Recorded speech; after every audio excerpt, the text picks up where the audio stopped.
Hello guys, welcome back to my channel Shatabdi's kitchen and blog. এটা তোমরা দেখছো দশমীর দিনের ব্লগ।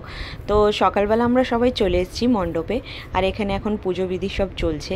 আর এখন মানে যেই টাইম মতন সময় মতন এখানে দর্পণ বিসর্জন হয়ে যাবে। তো একটা মানে খুব দারুণ জিনিস দেখাচ্ছি। ইয়েস, দেখো ননি চলে এসছে। নবমীর দিন রাত্রিবেলা প্রায় 1:30-2টোর সময় ননি দিল্লি থেকে মানে প্লেনে করে ল্যান্ড করলো কলকাতা। তো আমি মানে চেয়েছিলাম যে ও আসুক, ও আসতে পারেনি ঠিক টাইম মতন, বিকজ ওর অফিস ছিল। বাট 2-3 দিনের জন্য এসছে। আমরা এখন একসাথেই বাড়ি যাব। তো এখানে দেখতেই পাচ্ছ মাকে বরণ করা হচ্ছে সবাই।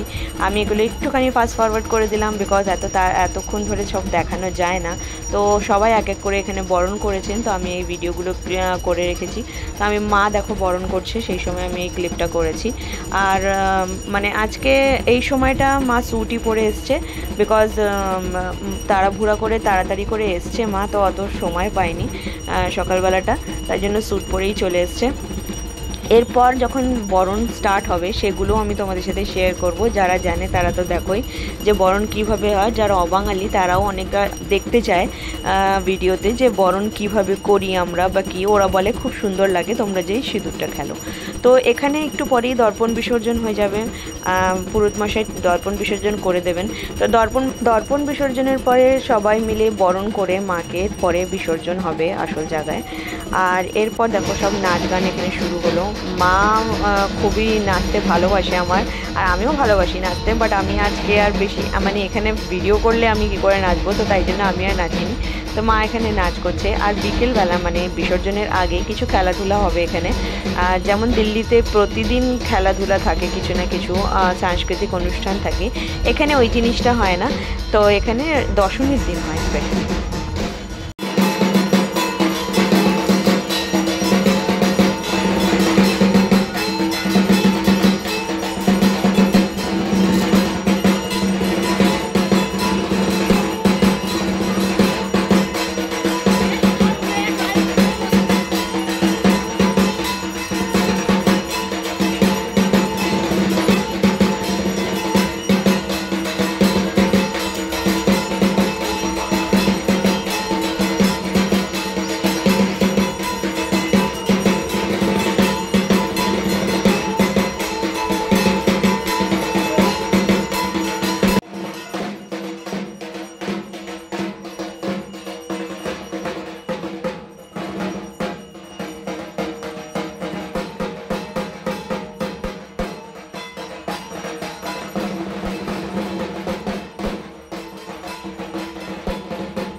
তো এখানে পুরোহিত মশাই সব ঘটগুলোকে নাড়িয়ে দিচ্ছেন মন্ত্র পড়ে। এরপর এগুলো সব একসাথে করে নেওয়া হবে, আর এই জায়গাটা খালি করে দিয়ে এখানে একটা টেবিল পেতে দেওয়া হবে যাতে বরণ স্টার্ট হতে পারে।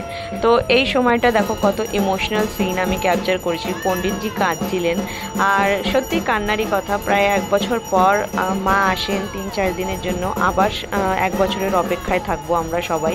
তো এটা খুবই ইমোশনাল সিন। ওনাকে কাঁদতে দেখে আমারও চোখে জল এসে গেছিলো। তো দেখো আজকে ঠাকুরের মুখটা তোমাদেরকে আমি একটু দেখিয়ে দিই। আজকে ঠাকুরের মুখটাও যেন কেমন লাগছে, যেন মনে হচ্ছে উনিও কাঁদছেন। প্রথম দিন যখন আমি ঠাকুরের মুখ ক্যাপচার করেছিলাম কতটা হাসি মুখ ছিল, কিন্তু আজকে আর হাসি মুখটা দেখা যাচ্ছে না। তো এরপর দেখো এখানে দর্পণে বিসর্জন হয়ে গেল, আর পুরোহিত মশাই এখানে কেঁদে কেঁদে বিসর্জন করলেন।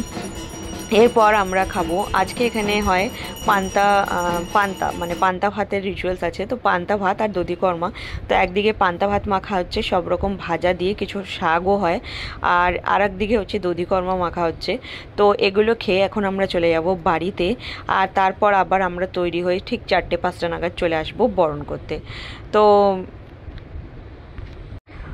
তারপর আবার 4টে-5টা নাগাদ এসে দেখি দেখো কত বড় লাইন। তো আমি তো আমার জেঠিমার সাথেই দাঁড়িয়ে গেছিলাম, যেহেতু এত বড় লাইনে যদি আমি দাঁড়াতাম তো অনেক সময় লাগতো। তো দেখো মাঝখানে আমি ঢুকে গেছিলাম, যেহেতু ফ্যামিলি মেম্বার্স। আর এরপর আমি তোমাদের সব বরণের জিনিসটা দেখাচ্ছি। দেখো কত লম্বা লাইন, আর এদিকে মা আর আমি দুজনেই দাঁড়ানো লাইনে।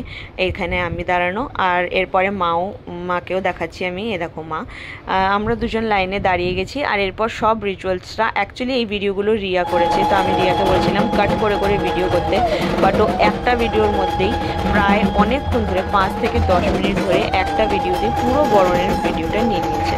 তো কোনো ব্যাপার না, ও ছোটো মানুষ, ও অতটা বোঝেনি। তো দেখো, দেখতেই পাচ্ছ এখানে আমরা বরণ করছি। তো এগুলোকে তোমরা দেখো কীভাবে করছি কি না করছি। তো আমার তো পুরো ধ্যান বরণের মধ্যেই আছে।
সিঁদুর খেলে ঠেলে আমরা চলে এলাম বাড়িতে, আর এসে এখন আমরা খাচ্ছি পিৎজা। হ্যাঁ, পিৎজা খেয়ে আবার আমরা কিছুক্ষণ পর যাব, কিছুক্ষণ পর গেম ওয়েম হবে। তো দেখতেই পাচ্ছ আমি করে নিয়েছি ড্রেস চেঞ্জ, শাড়িটা চেঞ্জ করে এটা পরে নিয়েছি ওয়ান পিসটা, আর আমার মুখে এখনও সিঁদুর। আর আবার চলে এসেছি আমরা, এই সময় ননি আসেনি, ননি বাচ্চাদের নিয়ে ঘরেই ছিল, না বাচ্চারা এসেছিল, ননি আসেনি, ননি একটু রেস্ট করছিল। তো এই সময় দেখো এখানে মা করছে আগে ধুনুচি নাচ। তো এর আগে 2-3টে গেম হয়েছে, মোমবাতি গেম হয়েছে, শঙ্করধ্বনি হয়েছে, ওগুলোতে মোমবাতিতে নাম দিয়েছিলাম, যদিও আমি কিছু হতে পারিনি। আমার মেয়ে 9টা মোমবাতি জ্বালিয়েছে আর আমি খালি 4টে। তো এখানে এরপর আমি নাচলাম ধুনুচি ডান্স। তো ধুনুচি ডান্স প্রতি বছরই করার চেষ্টা করি, ভালো লাগে আমারও করতে। তো দেখো এখানে আমিও ধুনুচি ডান্স করলাম। এরপর এগুলো করতে করতে বেজে গেছিলো প্রায় 12টা। এখানে কিন্তু বিসর্জন হয় রাত 12টার সময়। দিল্লিতে যেমন আমাদের দিনের বেলা বিসর্জন হয়, আর এখানে রাত 12টা অবধি অপেক্ষা করতে হয়। তো এবার 12টার সময় দেখো ঠাকুরকে আনা হচ্ছে, একেবারে ঢোল ঢাল বাজিয়ে এখানে আনা হচ্ছে। এটা আমাদের বাড়ির সাথেই একটা পুকুর আছে একদম, তো ওই পুকুরেই বিসর্জন হবে। তো আস্তে আস্তে করে সব ঠাকুরকে আনা হচ্ছে, আর তোমাদের পুকুরটা একটুখানি দেখিয়ে দেবো সামনে থেকে। দেখো দেখতেই পাচ্ছ পুকুরটা কতটা, আর সামনেটা কিন্তু অনেকটা নোংরাও আছে পুকুরের মধ্যে, যেহেতু কেউ কিছু না কিছু ফেলে দেয়। আর এখানে অনেকগুলো মাছ দেখাবো আমি তোমাদের। দেখো আমি পুকুরের এখানে ঘাটের সামনে দাঁড়ানো ছিলাম, প্রায় অনেকগুলো মাছ একদম এই সিঁড়ির এখানে সামনে। তো আমি চিকুকে বললাম, চিকু তুই সামনে যা, দেখবি মাছগুলো পালাবে তো আওয়াজে। তো ও তো ওর জন্য তো এগুলো ফার্স্ট টাইম। তো প্রায় বিসর্জন হতে হতে বেজে গেছিলো 12টায় আনা হয়েছে ঠাকুরকে, আনতে আনতে 12:30 1টা, মানে 1:30টা বেজে গেছিলো। তারপর আমরা গিয়ে শুয়েছি। তো এরপর দেখো মা দুর্গাকে আনা হচ্ছে। ঠাকুর মা দুর্গা একদম লাস্টে আসবে, আগে লক্ষ্মী, সরস্বতী, গণেশ আর কার্তিককে আনা হচ্ছে। আর সবাইকে নিয়ে এসে এক এক করে রেখে তারপরে বিসর্জন হবে। তো এখানে এইভাবেই বিসর্জন হয়। আর দেখতেই পাচ্ছ বাবা আছে, ওই যে হাত, ননিও অনেকটা হাত লাগিয়েছিল। তো এরপর হয়ে গেল মায়ের বিসর্জন। আবার 1 বছরের অপেক্ষা, আবার 1 বছরের অপেক্ষা করতে হবে আমাদের এই আনন্দের জন্য। তো এখানে আজকের এই ব্লগটা এখানেই শেষ করলাম। সবাই খুব স্যাড, আমার বাচ্চারাও খুব স্যাড, এত সামনে থেকে আজকে বিসর্জন দেখলো ওরা ফার্স্ট টাইম। তো এরপর আমরা চলে গেলাম বাড়িতে, প্রায় 1:30 2 বাজে। আর আজকের এই ব্লগটা আমরা এখানেই এন্ড করলাম। কেমন লাগলো তোমরা প্লিজ জানিও, আশা করি তোমাদের ভালো লাগলে একটা প্লিজ লাইক করবে আর চ্যানেলটাকে সাবস্ক্রাইব করবে। Tata, bye bye.